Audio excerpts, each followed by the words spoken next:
कल्पना कीजिए कि हमारे माथे पर जो लकीरें हैं वो सिर्फ उम्र या तनाव का निशान नहीं बल्कि सितारों का लिखा हुआ एक सीक्रेट कोड है।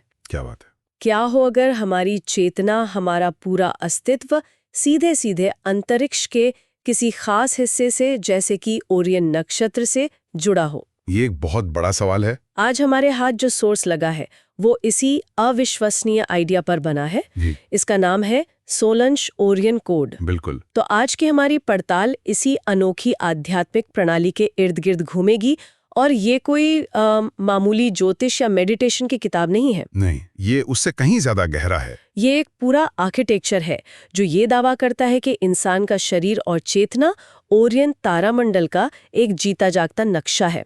हमें सोर्स के दावों की तह तक जाएंगे। हाँ, 21, 36 और 108 जैसे नंबर से लेकर इस चौंकाने वाले विचार तक कि हमारे अंदर एक नहीं बल्कि 108 आत्माएं हैं। तो चलिए इस ब्रह्मांडीय पहेली को सुलझाना शुरू कर दें। बिल्कुल। अच्छा, तो सबसे पहले इस सिस्टम की बुनियाद को पकड़ते हैं।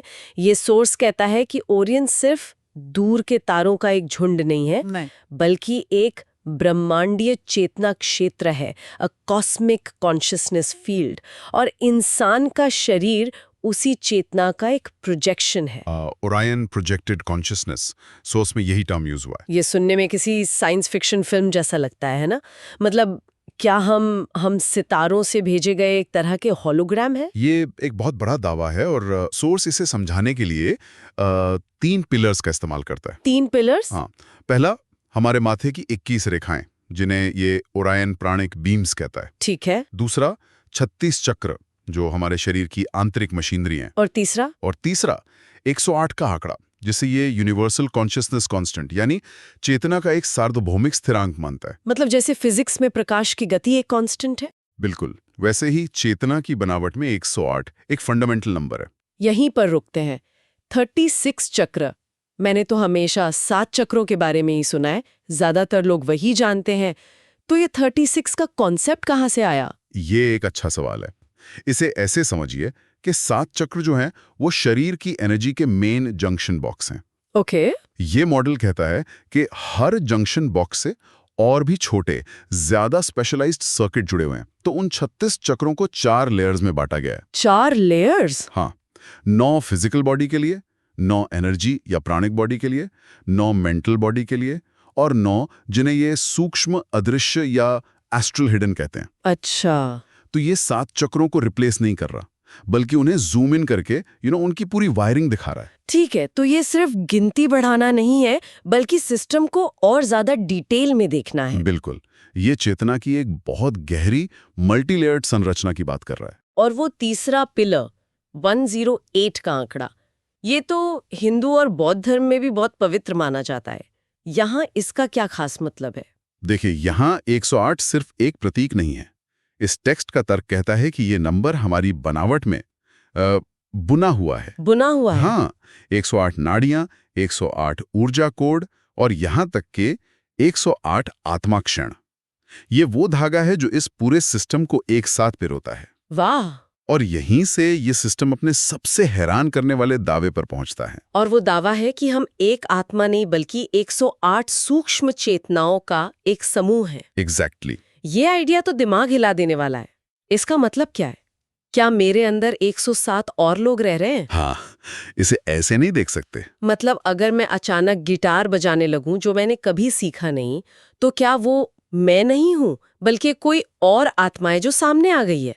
ये तो मैं होने के कॉन्सेप्ट पर ही सवाल उठा देता है। बिल्कुल, और यही इस विचार का सबसे गहरा पहलू है। सोर्स इसे ऐसे समझाता है कि इसे एक बहुत बड़े हार्ड ड्राइव की तरह सोचिए। Hard drive? हाँ, इस हार्ड ड्राइव में 108 फाइलें हैं। जो प्राथमिक चेतना है, जैसे हम मैं कहते हैं, वो ऑपरेटर है। अच्छा। वो तय करती है कि कौन सी फाइल खुलेगी। तो जब कोई अचानक प्रतिभा दिखती है, तो वो कोई दूसरी आत्मा हावी नहीं हो रही, बल्कि ऑपरेटर ने उस खास टैलेंट वाली फाइल को एक्सेस कर लिया है। बिल्कुल। सोर्स के मुताबिक बाकी 107 आत्माएं बैकग्राउंड में प्राण ज्योतियों की तरह काम करती हैं। ये एक दिलचस्प फ्रेमवर्क है। मतलब पास्ट लाइफ के टैलेंट की जगह पैरेलल सोल एक्सप्रेशन की बात हो रही है। हाँ, एक तरह से। लेकिन सवाल ये है कि किसी को पता कैसे चलेगा कि उसकी कौन सी आत्मा या कौन सी फाइल अभी एक्टिव है? ये सब तो बहुत अमूर्त है। क्या इसका कोई ठोस पहचानने लायक निशान है? यहीं पर माथे की लकीरें तस्वीर में आती हैं। हो सोर्स का दावा है कि व्यक्ति के माथे की सबसे गहरी रेखा और उससे जुड़ा नक्षत्र ये बताता है कि 108 में से कौन सी आत्मा इस जन्म में मुख्य रूप से सक्रिय है। मतलब ये एक एब्स्ट्रैक्ट आइडिया को एक फिजिकल मार्कर से जोड़ने की कोशिश है। बिल्कुल। ये कहता है कि आपका चेहरा, खासकर आपका माथा, आपके ब्रह्मांडीय ब्लूप्रिंट का डिस्प्ले स्क्रीन है। ठीक है, तो अब आते हैं उन 21 रेखाओं पर। सोर्स कहता है कि ये सिर्फ झुर्रियां नहीं बल्कि एक पूरा एस्ट्रल मैप है। हाँ, हर रेखा एक नक्षत्र, एक राशि, एक तरह की प्राण ऊर्जा से जुड़ी है। पर मुझे इसमें थोड़ी शंका हो रही है। ये स्वाभाविक है। माथे की लकीरों को सितारों से जोड़ना एक बहुत बड़ा दावा है। क्या सोर्स इसका कोई लॉजिक या मैकेनिज्म बताता है? ये कनेक्शन कैसे काम करता है? ये एक जरूरी सवाल है। सोर्स इसे लिटरल यानी एक वास्तविक ऊर्जा कनेक्शन के तौर पर पेश करता है, सिंबॉलिक नहीं। मतलब ये सिर्फ प्रतीक नहीं है? नहीं, इसका तर्क ये है कि इंसान का माथा एक तरह का एंटेना है। एंटेना? हाँ, जिसे ये ओरायन एस्ट्रल गेट कहता है। ये गेट ब्रह्मांडीय ऊर्जा को रिसीव करता है और माथे की रेखाएं उस एंटीना की वायरिंग की तरह हैं जो अलग-अलग फ्रीक्वेंसी पर ट्यून होती हैं। जैसे गहरी रेखाएं प्रबल मन और लीडरशिप को दर्शाती हैं क्योंकि वो एक मजबूत सिग्नल पकड़ रही हैं।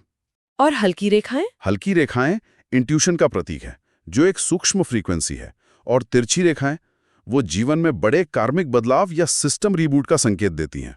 ओरायन एस्ट्रल गेट, ये एक और नया टर्म है। तो क्या इस गेट के भी कुछ लेवल्स होंगे? हाँ, बिल्कुल। सोर्स के मुताबिक इस गेट के 3 मुख्य स्तर हैं जो उन 21 रेखाओं में बटे हुए हैं। 3 स्तर? पहला है माइंड गेट, रेखा 1 से 9 तक। ये समझ लीजिए बाहरी चेक पॉइंट है जो रोजमर्रा के विचारों और लॉजिक को डील करता है। हाँ, दूसरा है प्राण गेट, रेखा 10 से 18 तक। ये बिल्डिंग का पावर हाउस है जो एनर्जी के फ्लो को कंट्रोल करता है। और तीसरा? और तीसरा सबसे अंदर का दरवाजा, सोल या ब्रह्म गेट, रेखा 19 से 21 तक। ये सेंट्रल सर्वर रूम का दरवाजा है जहां आपकी कोर आइडेंटिटी और जीवन का मिशन स्टोर्ड है। बिल्कुल। ज्यादातर लोग सिर्फ बाहरी गेट यानी माइंड गेट से ही ऑपरेट करते रहते हैं। और एक और दिलचस्प बात जो मैंने पढ़ी, सोर्स कहता है कि ऊर्जा का असली एंट्री पॉइंट आज्ञा चक्र नहीं है। सही। बल्कि उससे 3 सेंटीमीटर ऊपर का शिव बिंदु क्षेत्र है। ये तो पारंपरिक ज्ञान से थोड़ा अलग है। बिल्कुल। और ये इस पूरे सिस्टम का कंट्रोल पैनल है। इस मॉडल के अनुसार ये शिव बिंदु क्षेत्र सीधे ओरियन के बेल्ट के 3 मुख्य तारों मिंटाका, अलनीलम और अलनीतक से जुड़ा है। ओह, ये तो बहुत स्पेसिफिक है। हाँ, ये तीनों तारे क्रमशः आत्मस्मृति यानी सोल मेमोरी, जीवन उद्देश्य और संकल्प यानी विल पावर के केंद्र हैं। तो जब कोई ध्यान में इस बिंदु पर फोकस करता है तो वो सीधे अपने कोर ऑपरेटिंग सिस्टम से कनेक्ट हो रहा होता है। एग्जैक्टली। ये सब थ्योरी में तो बहुत दिलचस्प लग रहा है, पर क्या ये सिर्फ एक बौद्धिक एक्सरसाइज है या इसे अनुभव करने के तरीके भी हैं? हाँ, तरीके भी हैं। और खास बात यह है कि ये कोई जटिल तांत्रिक विधियां नहीं है। मतलब सुरक्षित है? हाँ, ये सुरक्षित मन और ऊर्जा पर आधारित क्रियाएं हैं। जैसे माइंड गेट के लिए फोरहेड ब्रीदिंग बताई गई है। उसमें क्या करना होता है? बस 9 मिनट तक अपनी सांस को सिर्फ ललाट पर महसूस करना होता है। ओके। प्राण गेट के लिए ओरिएंट ट्रायंगल विजुअलाइजेशन है जिसमें माथे पर 10वीं, 15वीं और 18वीं रेखा को जोड़कर एक ऊर्जा के त्रिकोण की कल्पना की जाती है। और सबसे गहरे सोल गेट के लिए? उसके लिए ब्रह्म लाइट ड्रॉप क्रिया है जिसमें आज्ञा चक्र से एक प्रकाश बिंदु को 21वीं रेखा तक ऊपर ले जाने की कल्पना करनी होती है। एक मिनट, जैसे फोरहेड ब्रीदिंग है, ये तो किसी भी सामान्य मेडिटेशन या माइंडफुलनेस टेक्निक जैसा ही लगता है ना, जिसमें हम शरीर के किसी हिस्से पर ध्यान केंद्रित करते हैं। तो इसमें और एक सामान्य मेडिटेशन में क्या फर्क है? ये बिल्कुल सही पॉइंट है। सोर्स इसका जवाब बाहरी प्रमाण में नहीं बल्कि आंतरिक अनुभव में देता है। अच्छा। इसका कहना है कि इन क्रियाओं का उद्देश्य कोई चमत्कारिक शक्ति जगाना नहीं है। लक्ष्य है ओरियन फील्ड सिंक्रोनाइजेशन हासिल करना। सिंक्रोनाइजेशन? हाँ, यानी अपनी व्यक्तिगत ऊर्जा को उस ब्रह्मांडीय ऊर्जा के साथ सिंक करना। तो फर्क इरादे और फ्रेमवर्क का है। आप सिर्फ शांत होने के लिए सांस नहीं ले रहे, आप एक खास ब्रह्मांडीय कनेक्शन को ट्यून इन करने के इरादे से सांस ले रहे हैं। बिल्कुल। अनुभव करने वाले को ही तय करना होगा कि ये एहसास सामान्य माइंडफुलनेस से अलग है या नहीं। ठीक है, तो ये सिंक्रोनाइजेशन की बात है। इसी से जुड़ी एक और बहुत दिलचस्प बात सोर्स में है, 4 गेट पल्सेस। हाँ। ये कहता है कि ये ओरियन गेट हमारी जिंदगी में 4 बार अपने आप ज्यादा एक्टिव हो जाता है। हाँ, और ये बहुत प्रैक्टिकल लगता है। पहला जन्म के समय, जाहिर है, दूसरा 27वें साल में, तीसरा 54वें में और चौथा मृत्यु से ठीक पहले। खासकर 27वें साल को बहुत महत्वपूर्ण माना गया है। बहुत ज्यादा। सोर्स के अनुसार इस उम्र में व्यक्ति की ऊर्जा सबसे ज्यादा लचीली होती है और उसका अपने जीवन उद्देश्य से कनेक्शन सबसे मजबूत होता है। तो ये वो समय है जब ये ब्रह्मांडीय द्वार स्वाभाविक रूप से खुला होता है। हाँ। मुझे ये 27 वाला पॉइंट बहुत आकर्षक लगा। पॉप कल्चर में 27 क्लब है, जिसमें कई मशहूर म्यूजिशियंस और आर्टिस्ट की 27 साल की उम्र में मौत हो गई। क्या सोर्स इस खुले हुए ब्रह्मांडीय द्वार को क्रिएटिविटी और खतरे दोनों के पीक से जोड़ता है? देखिए, सीधे तौर पर 27 क्लब का जिक्र तो नहीं है, लेकिन जो बात कही गई है वो इससे जुड़ती जरूर है। कैसे? ये 27वें साल को संकट के साल की तरह नहीं देखता, बल्कि अधिकतम ऊर्जावान प्लास्टिसिटी के क्षण के रूप में देखता है। प्लास्टिसिटी मतलब जीवन का रास्ता अभी पूरी तरह से पक्का नहीं हुआ है। इस समय लिए गए फैसले, चाहे अच्छे हों या बुरे, जीवन की दिशा तय कर देते हैं। तो ये एक दोधारी तलवार की तरह है। बिल्कुल। असीम संभावनाओं का दौर और उतने ही बड़े जोखिम का भी। तो अगर हम इस सारी जानकारी को एक साथ देखें तो इसका निचोड़ क्या है? ये सोलांश ओरियन कोड हमें अपने बारे में क्या बताना चाहता है? इसका सार ये है कि ये मॉडल इंसान को सिर्फ एक बायोलॉजिकल प्राणी नहीं, बल्कि 108 चेतना सूत्रों से बना एक खगोलीय यंत्र या सिलेक्शुअल इंस्ट्रूमेंट मानता है। खगोलीय यंत्र? हाँ, हम सिर्फ जी नहीं रहे, हम लगातार ब्रह्मांड के साथ एक संवाद में हैं, चाहे हमें इसका एहसास हो या न हो। सोर्स में एक बहुत अच्छी एनालॉजी दी गई है। शरीर एक जहाज है, प्राण उसका ईंधन है, मन एक तरह का प्रोग्राम या सॉफ्टवेयर है, और हमारी चेतना ब्रह्मांड का इंडिकेटर है। हाँ, और ये 21 रेखाएं, 36 चक्र और 108 आत्माएं, ये सब मिलकर ओरियन सोल आर्किटेक्चर बनाते हैं। ये हमारे अस्तित्व का एक बहुत ही जटिल और सुंदर खाका है। बिल्कुल। और इस प्रणाली का अंतिम लक्ष्य यही है कि साधना शक्तियों को जगाने के लिए नहीं, बल्कि ब्रह्मांडीय ऊर्जा के साथ तालमेल बिठाने के लिए है। वो सिंक्रोनाइजेशन। हाँ, वही। जब ये तालमेल पूरी तरह से हो जाता है तो व्यक्ति ब्रह्मांड के साथ एक ही तरंग पर पहुंच जाता है।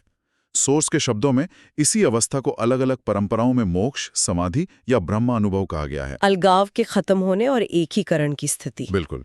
तो आज हमने सोलेंशो ओरियन कोड की दुनिया में गहरी छानबीन की। माथे की लकीरों को ब्रह्मांडीय नक्शा मानने से लेकर एक ही शरीर में 108 आत्माओं के विचार तक, ये सिस्टम चेतना को देखने का एक बिल्कुल अलग नजरिया पेश करता है। हाँ, और ये बहुत से सवाल भी खड़े करता है। सही बात है, जिन पर कोई भी अपनी समझ के हिसाब से सोच सकता है। बिल्कुल। और अंत में एक विचार है जिस पर गौर किया जा सकता है।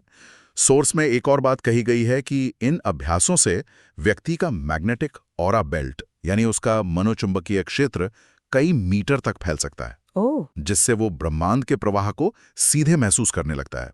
ये एक दिलचस्प सवाल उठाता है। क्या अगर चेतना वाकई एक फील्ड है, एक क्षेत्र है, और इसे ट्रेनिंग देकर ब्रह्मांडीय फील्ड के साथ सिंक किया जा सकता है, तो फिर इंसानी अनुभव की असली सीमा क्या है? अगर कोई इस ओरियन फील्ड के साथ पूरी तरह से लयबद्ध हो जाए तो वो क्या महसूस कर सकता है? क्या वो समय और स्थान की सीमाओं को पार कर सकता है? ये एक ऐसा सवाल है जो ये सोर्स हमारे सोचने के लिए छोड़ देता है।